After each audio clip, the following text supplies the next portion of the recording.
Hi, I'm V from Story Bros Roleplaying, and today I'll be explaining how to play Decaying Orbit, designed by Sidney Icarus, a game where you discover the memories of an abandoned space station falling into a faraway star.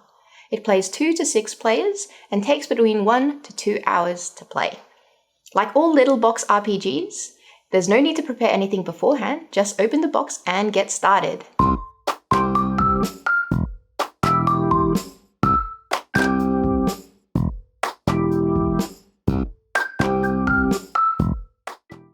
In this game, you will unravel the story of a doomed space station falling into a distant star. Room by room, you will reveal fragments of the station's past through the inhuman mind of its AI. In the station's last moments, you send a final transmission for Earth to remember you by.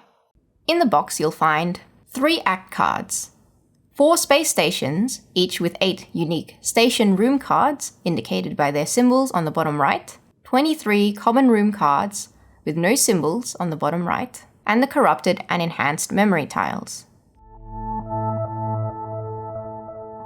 To begin, read the story so far, contained on page 6 of the rulebook, aloud to everyone at the table. Then select a space station. Each station was constructed for a different purpose and delves into different themes in their unique station room cards. Today we will be using the Hephaestus, a science vessel with an unclear mission. Stories aboard the Hephaestus tend to be curious and about discoveries large and small.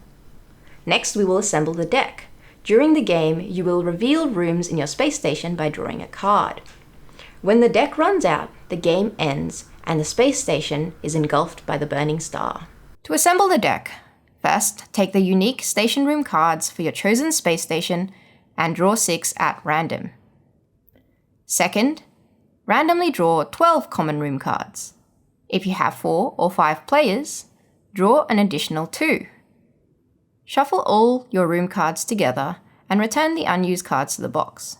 Lastly, place Act 1 on the top of the deck, Act 2 somewhere around the middle, and Act 3 on the bottom. Your deck is ready. Place it in the middle of your play area along with your space station and the corrupted and enhanced memory tiles. Now you're ready to play.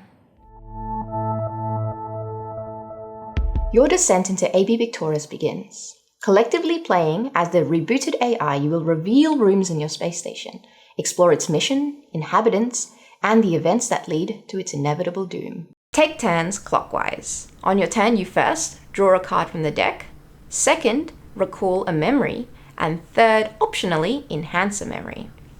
The first card in the deck is Act 1, Introduction. The Act cards in the deck mark a new phase in the story. On an Act card, you'll find its name, focus of the Act, and some prompts to consider as you recall the station's memories in this Act. Whenever you draw an Act card, read it aloud and place it in the middle of the table where everyone can see. If you drew an Act card, then continue your turn by drawing another card from the deck. I've drawn the Operations Room. This is a room unique to the Hephaestus. Room cards reveal a specific room on the space station. Each card begins with a description of the room as it is in the present, abandoned, empty, drifting slowly towards its doom. At the bottom of the card are 2 memory prompts.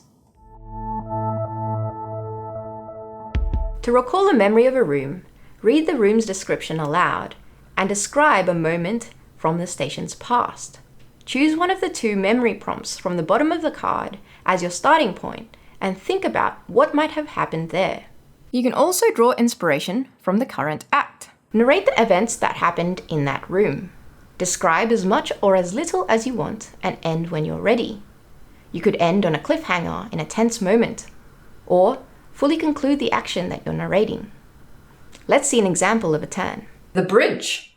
Thrones of Central Command, the station's nerve center. Fiber optic cables snake from monitors to switches and back again. And there's 2 prompts here. It says, remember connections made and lost or a team in crisis. I'm going to use this prompt, connections made and lost. We're on the bridge. It's clearly very pristine. We sort of get the video. It's panning slowly back and forth over this bridge.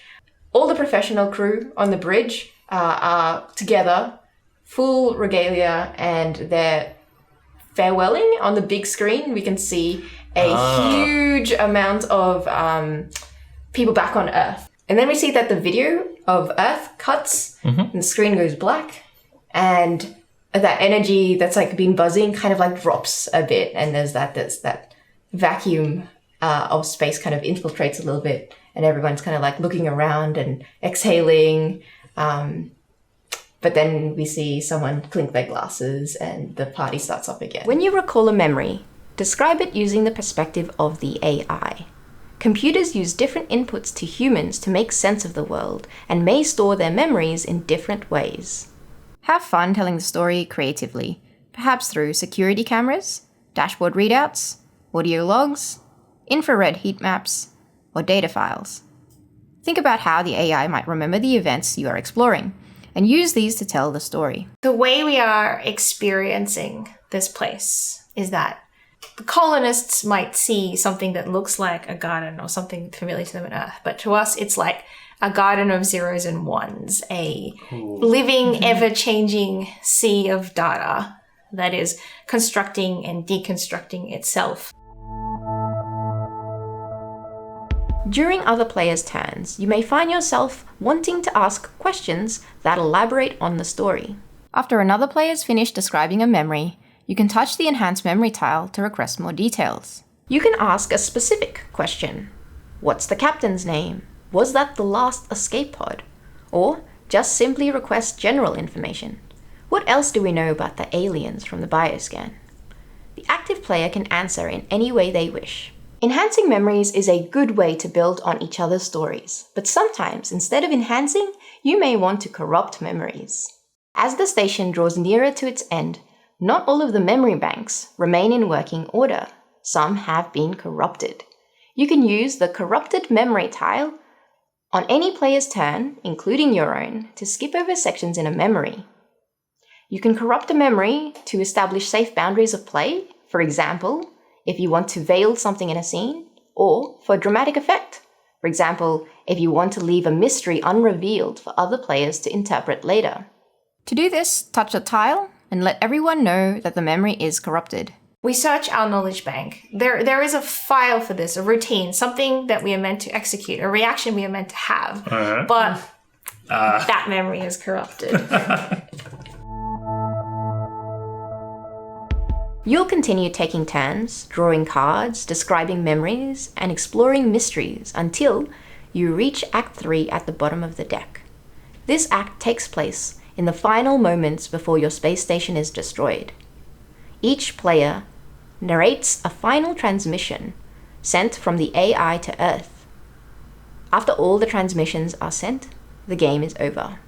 As you play, don't forget to look out for yourself and each other. Pause the game and check in if you or another player at the table seem uncomfortable. You can find useful tools to help with this on page 23 of the rulebook.